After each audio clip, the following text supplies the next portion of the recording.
Welcome back to the Wise with Owl Show. We got Nate Kennedy on today, and we're really excited to chat with Nate. He's our first third time guest on the show.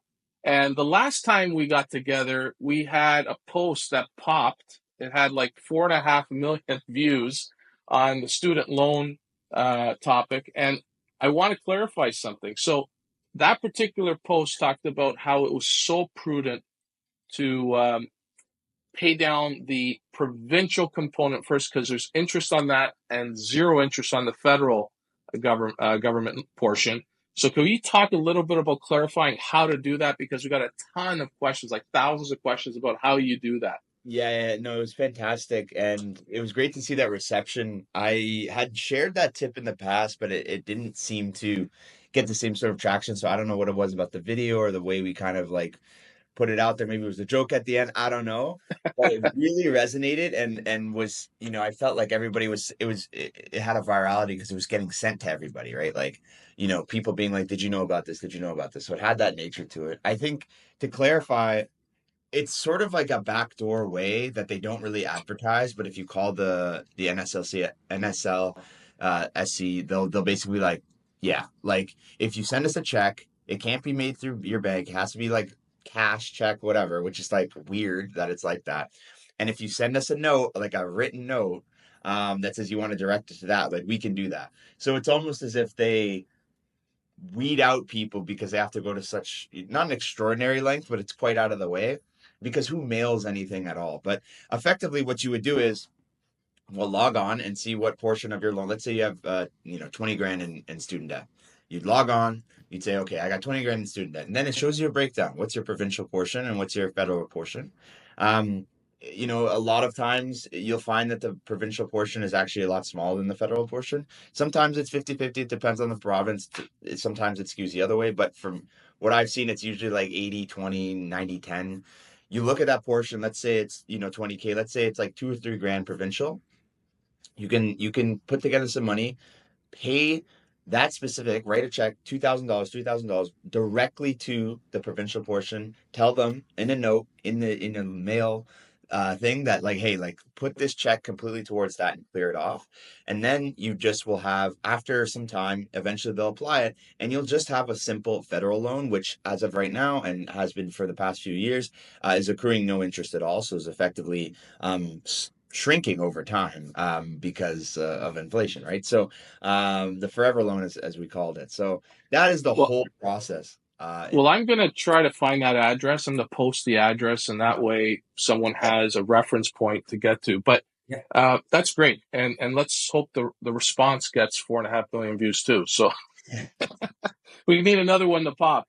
Yeah. But a lot of noise on the political front, both south of the border and in Canada. Everybody seems to be talking about a change in government. Everybody's expecting things to happen. But the reality is, there's no silver bullet. There's no cash bonanza that people are going to be experiencing anytime soon. And people really need to figure out how to look after their household budgets, how to deal with this cost of living crisis. If you had to give people one message and help them through this tough time, what would it be? I do agree with you that I do think that if people have this idea of a pie in the sky, like, savior coming for them, that's never going to happen, ever. It doesn't matter who it is. I don't care how much you love any sort of politician. Like, you will have to, at the end of the day, live with your choices and your circumstances and everything like that. I do think that the economy is somewhat stabilizing. There are some negative indicators, there always are, but I think for the most part, it's stabilizing. There's a lot of trade uncertainty right now. We don't know what the tariffs are going to look like Mm-hmm. either way. Where it looks like we're going to retaliate, and it looks like it could get really ugly. We're certainly posturing as though that's so outside of your control. That's so beyond your realm of um, influence that for you to sort of sit here and for someone to sit here and say, well, I don't know if I want to invest, or I don't know if I want to like start a business, or I don't know if I want to take these decisions based on the news. there's always going to be a reason for you to not do something, a venture, quit your job and start something new, take a new job. Like there's always going to be a reason that you could look to in the economy or the news or whatever that's basically like, yeah, I shouldn't do this right now, I should wait. And I just think that's the wrong mindset. Like if you want to go out and do something, there's always going to be a laundry list of reasons why you shouldn't do it at this point in time. You just have to do it anyway because that shouldn't matter. But job certainty seems to be a big issue right now, right? There's a lot of people wondering if their job's secure, and it's really tough to maneuver and plan and strategize when you have that cloud of uncertainty hovering over your head. Like the big ticket items aren't being purchased. Folks are worried about the tariffs, as you pointed out. That means cost of living could go up again. Mhm. It's a real tough time, and you know you're doing the financial literacy every day, and I'd be really interested in knowing what are the mistakes people make and what are some tips that you have for them in dealing with household budgets. I think the biggest thing is awareness, right? There's so many different mechanisms through technology now where you could have a heightened awareness of where you stand financially. Obviously, having all your alerts on for your credit card and everything like that, sure. But for the most part, you have to set up some sort of system that will allow you to save automatically. I'm a big fan of automation, and I think that if you it's like anything, whether it's dieting or, taking up a new positive habit or not eating out or whatever. You have to set up a system that is more automatic for it to be effective over time. And so I really do think setting up automations to high yield savings accounts, and just saving a little bit of money to save, to build that muscle because all of this stuff is just habitual. And I think a little goes a long way in that sense. If you can automate just $100, $200 to be put away, like over time, you'll see thousands of dollars accrue in this account. And that gives people a lot of confidence instead of being, paycheck to paycheck. I do think it really does come down to the fundamentals, the basics that we always talk about, right? Like spending less than you earn, investing the difference, taking advantage of tax advantaged accounts, and doing everything you can to put every dollar away you can and invest for the future. It is tougher. Now than maybe it was a few years ago. But uh, again, like I do think that in general, inflation is down from where it was. The job market is not terrible. It's not like everybody's getting fired and laid off. And there's relatively decent opportunity depending on where you are in your career. It's just, again, I always do think that you could always make an argument of why this is a terrible time right now. And I think my age demographic, like I'm Gen Z, so we love to talk about how terrible this of a time in history it is, and I am empathetic to that in some ways, but then I'm also like, it's the greatest period of human history. If you think about human history, there's no question, and Well, having that context is important. you know what, Nathan? I'm going to give you some evidence that it does work because I was a cynic. I've been around longer than an amortization schedule, so I've been around. So when my kids were born, and now they're in their 20s, right?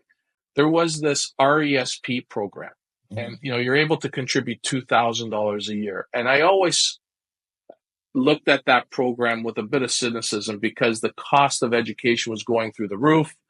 And I'm like, there's no way this is going to work, right? We did it. Rhonda and Yeah. I, did plan for it. We created the family RESP so that way, they're all in one account. And slowly, over 18 years, it paid off. And it's tested and true. And it goes to David Shilton's 10% pay yourself first rule. Totally. You have to do it because over time, it does add up. We now have excess money in the RESP, and we're kind of begging the kids, just take another course so I could Yeah. use this up. But Yeah. it does work, and patience is so critical in that saving strategy because it starts off little, but with good planning, good strategies, and taking the tools of automation, as you pointed out, it does add up, and it creates that little nest egg that people do uh, become surprised with at how it grows in the compound interest. Like everybody talks about it, but Mhm. can't get over the little amounts at the early stages of it. But they gotta have faith that it does work, and age is your advantage. When you're Absolutely. younger, you got time, and that time to compound is massive. Everything. It's everything. And it's tough to grapple, but you're fighting for attention from social media, from the media itself, and all the noise out there. I Mhm. think the key is getting a strategy, setting up a plan, taking advantage of the tools. What are some of your favorite tools that you use or recommend in that savings area? I do, honest to God, like it's very simple for me. I used to use Mint a lot before they sunsetted it. That was a great tool to look over the budget, but there's other things like you need a budget and everything like that.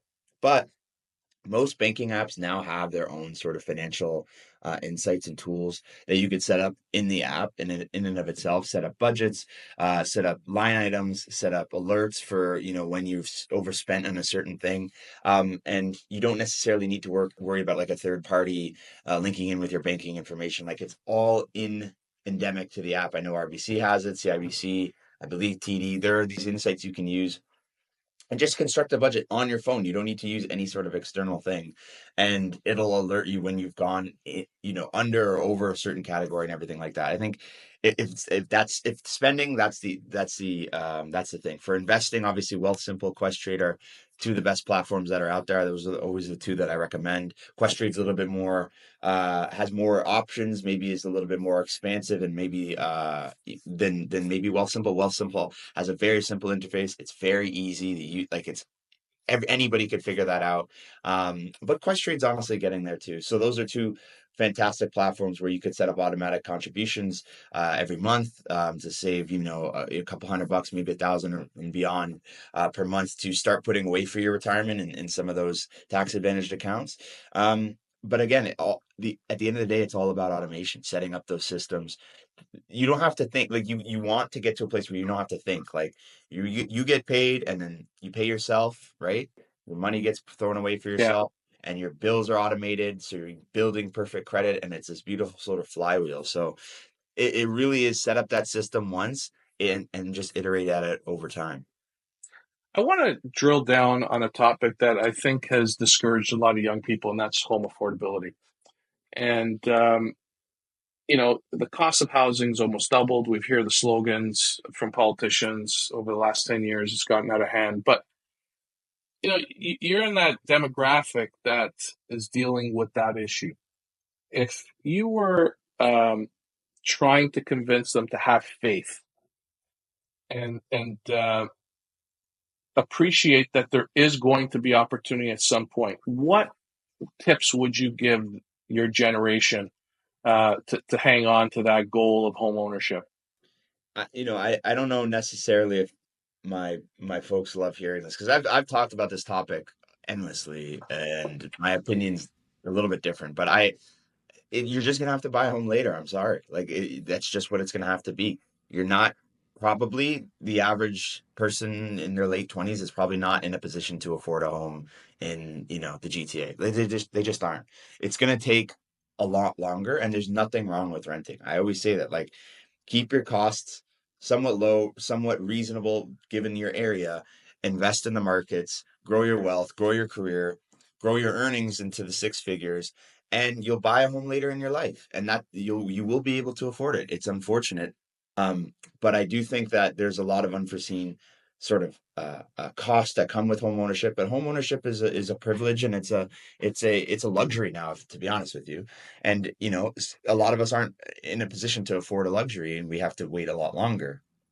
It's not right, but it's not going to change anytime soon. And any sort of supply side issue or any sort of, like, it's such a fundamentally it's so multi layered between the NIMBYs and the zoning and the lack of supply and everything like that. These are decade long problems. They're not going to get solved overnight. I think fundamentally understanding that your money can be put to use much better in other areas, such as the stock market, in my opinion, and your career, and investing in yourself, whether you or if you want to start your own business and take an entrepreneurial route. There's other ways to build wealth over time other than your home. I feel as though a lot of the older generation, like, have a lot of wealth tied up in their home, and it was more of a forced savings plan, and that's great. But you don't need to be like your parents, and I fundamentally believe, like, you settling down with a family, you get married and you want to have kids and things like that. That's a much more reasonable reason to want a home, but it at the end of the day, it's a want. Like you could rent and raise a family. There's no necessity to do that. I think you're just gonna have to push it back a few more years than your parents' generation and the generation before that, because I'd imagine, previous generations, you probably could have a decent job and buy a home, before you're 25. That's not a reasonable expectation anymore. It's probably around 35. Unfortunately, but that is what it is, and I think hopefully the issue improves, but I don't think you should just be scorned and upset and whatever. That's just what it is. So I don't think renting is totally evil. You know what, Nate? I've come to the realization that the government's given us a trilogy of tools. You know, the RSP home buyer program, the first home savings account, and then your tax-free savings account. If you look at those limits, just those limits alone, you could have $60,000 in RSP withdrawn to buy a home. You got the first home savings account up to $40,000, which is $8,000 per year. And then your tax-free savings account, that's what? How much? What's the contribution limit every year? Yeah, 10,500 yeah, or something yeah. like that? I So, think it's 7 or 8K, but I mean, over time, the great thing about a TFSA, right, is that you're accruing as soon as you turn 18, you're accruing room. So so at the very least, every young person in your demographic should focus on hitting those limits as a savings tool. absolutely. Because as you grow those items, they will give you the base to buy that home when the time comes. And I do believe that government at all levels are trying to figure it out. It's going to take some time, as you pointed out, but I do believe the development charge issue, which is inflating the cost of these new homes, is becoming something that's going to stick in their it's going to be an issue front and center for a lot of governments to come because they got to solve it. We have Quebec and some other provinces that defer this and amortize those costs. Ontario needs to get rid of this upfront charge because it's killing entrance into the new home ownership game. So I do believe we will come to a solution at some point in time, which will help people out. But in the meantime, we should look at the benefits of renting. I think we should look at what home sharing looks like. Mhm. And maybe we look at how you could house hack. We've talked a little bit about that in Yeah. the past. Yep. And there's nothing wrong with it. I really believe that there's opportunity in that space. But I think at the base, you should have that trilogy of tools being taken advantage of because they're all tax efficient. Yeah. And now, this time of year, when you have that March 1st tax RSP deadline contribution date, everybody should be looking at that notice of Absolutely. assessment, finding out their contribution room, and get as much of a refund as possible with whatever savings you have going into that RSP. Absolutely. And I'll even say this. I was saying this to a friend of mine the other day. We were recording content, and just for context, like I think you know my story, but yes, a few years ago, I quit my job, went all in on content and my business and things. It happened to work out. It might not always work out for other folks. I was lucky enough for it to work out for me. But I was saying to him, I go, because I was looking at buying a home in 21, so that'd be like 4 years ago. And I was saying, At the peak, and I said to him, I said, thank God I didn't buy that home. And he's like, why? He's like, dude, I would have paid like so much money and I would be like, maybe the rate was like okay, but like I'd probably be underwater on the value of the home, right? And the conventional thinking at the time was like real estate only goes up. Like that was just that, you're seeing, offers go in 50,000 over, 100,000, 200,000 over asking, no conditions, no expect inspections, no anything, right? It was just bananas. And I just thought, I was like, I don't know about that. And then also, like, I want to focus on my career. I want to focus on my business and I want to stay nimble and light because I don't know if I'm going to be here or the US or God knows, but I have that flexibility with renting. And I look back and I've never, you usually hear people say I really wish I got that home, blah blah blah, and maybe that is the case over 20, 30, 40 years. I look back 4 years, like I'm like, wow, like that would have sucked. I would have put so much energy, tied up so much money early on in my career versus the compounding that I've gotten in the markets. It far far far out exceeds any sort of headache or return that I think I would have gotten on pretty much any home at that time. So sure, there was timing and it was luck and everything like that. I don't think I'm an expert, but I do think it's not a surefire thing that real estate is always an investment or is always in the best interest of somebody, especially when they're so young and each dollar has so much power because of the time that Yeah. it can be in the markets and compounding for much longer, right? So those dollars earlier in your career are so valuable. Um, so I just thought I'd share that because I was just like, man, like I really feel I'm like so happy. I feel nice and free and I've got my career and blah blah blah. And I'm not worried at all about my pipe bursting or some Yeah. tenant or whatever. It's a nice thing. Nathan, I think there's a lot to be said from that comment, because I think people need to understand that being a homeowner isn't everything that everybody thinks it is. Like, Mhm. I always use this story as an example of how long it takes real estate to recover. The house I live in, I am the third owner, and we bought it in 2004. It was built in 1990, and it was sold for a price that 14 years ago, we're the third owner, it still hadn't recovered from that price. We bought it below the original purchase price in 1990. That's So it just comes to show you that it takes a while to recover. And I'm not convinced that the condo market's going to be bouncing back anytime soon. I think um, people need to be a little bit more prudent with how they spend their money and look at a home more as shelter as yes, opposed to investment, right? yes, If you need a home and you want to buy a home, do it because you have a family and you need to raise a family in a good neighborhood where there's great schools and there's a community environment. But to buy it just to think that you're going to make money yeah, when you have all the upkeep, maintenance, land transfer taxes, closing costs, interest, we don't have the luxury of Americans that could deduct interest on their mortgage hmm for your owner occupied home. It's only for rentals. So I'm seeing a lot of people rent and buy an investment property that carries. 100%, And we're 100%. seeing people buy outside province.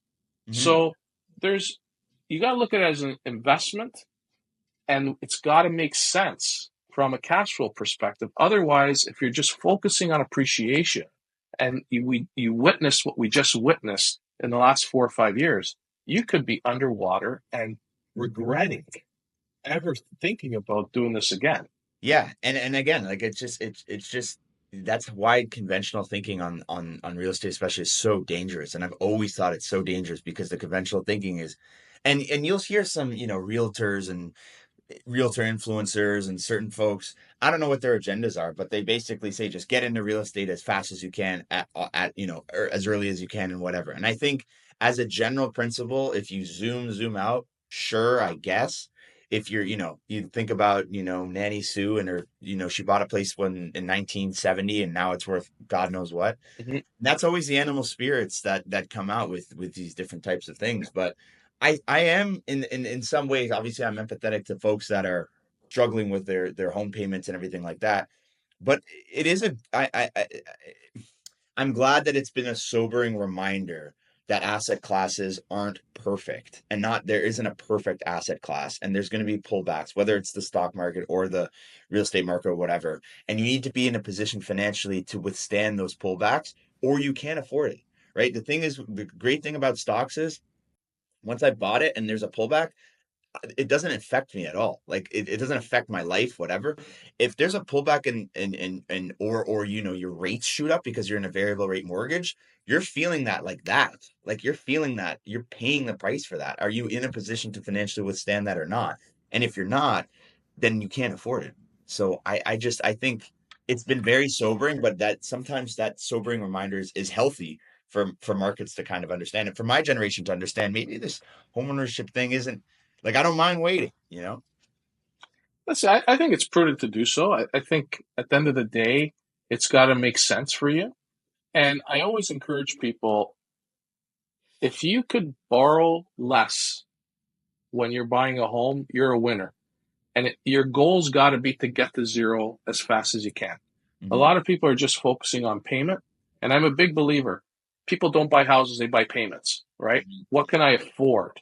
hmm And the reality is I think that's an error. hmm That's a big error, because if all you care about is cash flow, what happens if you lose your job? What happens if there's some type of interruption in income? What's going to happen? you're going to risk your family from being homeless or having to move out and move out of a neighborhood. Like, I just don't think that's prudent. But at the same time, there's other alternatives that aren't necessarily something that should be vilified. And renting, I believe, is the good move right now. And I'm in the mortgage business, so I'm okay saying that because I really believe that people should be focusing on their household budgets, making sure they're financially sound. I think financial literacy's got to be a bigger component of people's lives than they are today. And they got to start thinking about how to save money and give themselves some financial freedom Hmm. and room to breathe Absolutely. than right now that people are experiencing in this tough time. Yeah. Um, I know you're big on budgeting, debt management. What are some big things people should be looking at on the debt management front as variable rates are coming down? What opportunities are there for folks to maybe lower debt loads and stuff like that? Yeah, I certainly think you got to be careful because there's some consolidation products that are out there that so for example, like I worked at a subordinate debt place just as an internship years and years and years ago, and I was like, I need to get out of here. This is not the kind of place I want to be. But I learned a ton about those markets and the different financial situations that people find themselves in.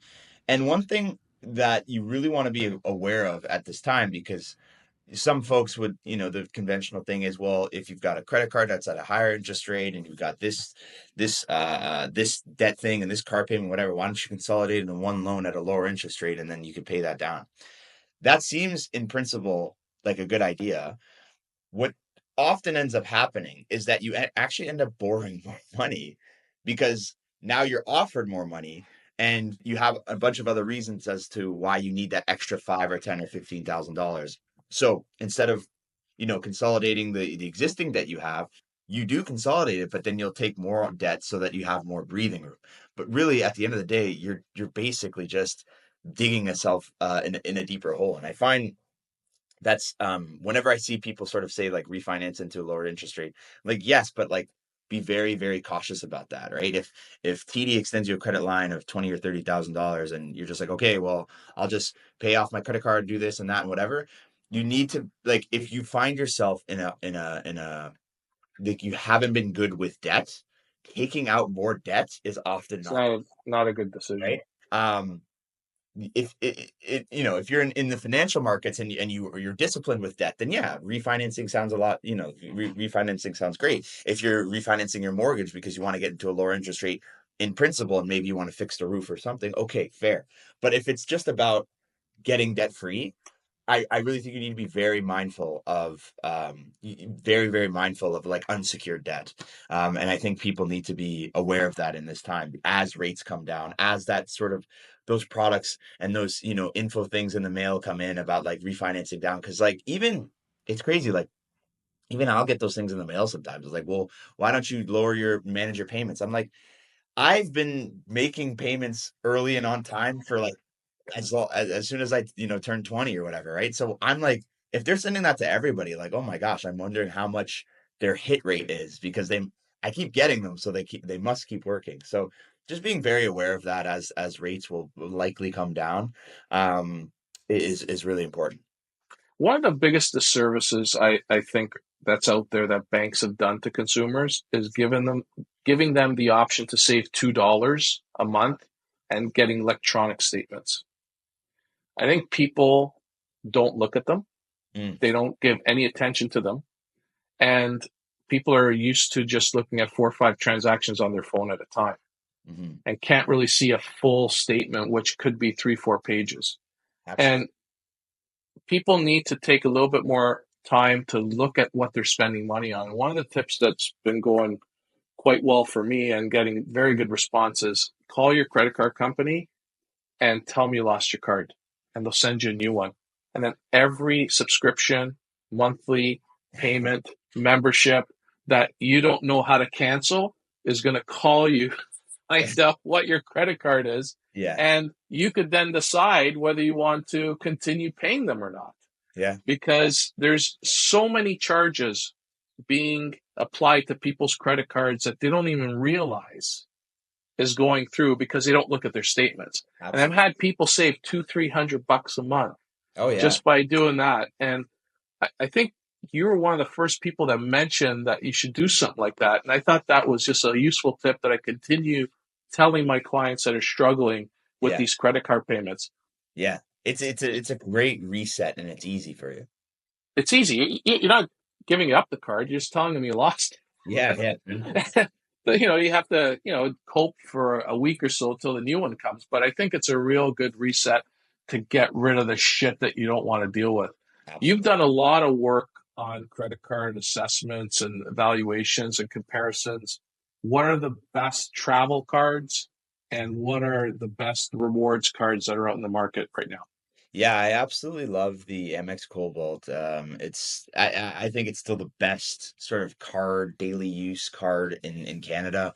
You just get a remarkable amount of points per dollar spent across different categories like food and entertainment and travel and things like that. So it has the best multiples. Basically, you get like 5 times the points on eats and drinks and like 3 times the points on gas and groceries and things like that. And that'll allow you to rack up, tens of thousands of different points, which with Amex, fortunately, you can convert 1-to-1 to Aeroplan, and you effectively get, you're effectively racking up Aeroplan points because that's usually the best use of the points. So I love the Amex Cobalt. I think the Aeroplan cards are pretty good across TD and CIBC. The If you're talking about like high tier cards, the Infinite Privilege for CIBC and TD, the Aeroplan Infinite Privilege is fantastic.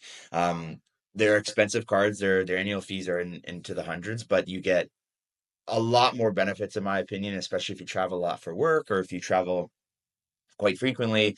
You'll recoup the balance a lot. The MX Platinum is obviously fantastic and is one of the only ones that you can get unlimited lounge access. So if you go to Pearson or you go to anywhere in the world, you can find a lounge to hang out in. And I personally think it's really worth it. But if you're talking about lower tier cards that are still really great, there's a bunch of different options that are out there. Again, the airplane cards are great. The Neo Cashback. The new MasterCard Elite Privilege is actually really, really good.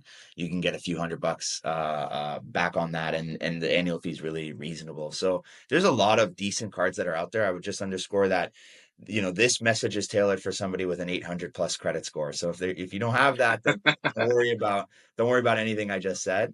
It's I think people get caught up in that a lot before, but they haven't sorted out their debt. So as long as your debt's sorted out, then you can get into the finer things and the credit card points and all that kind of jazz.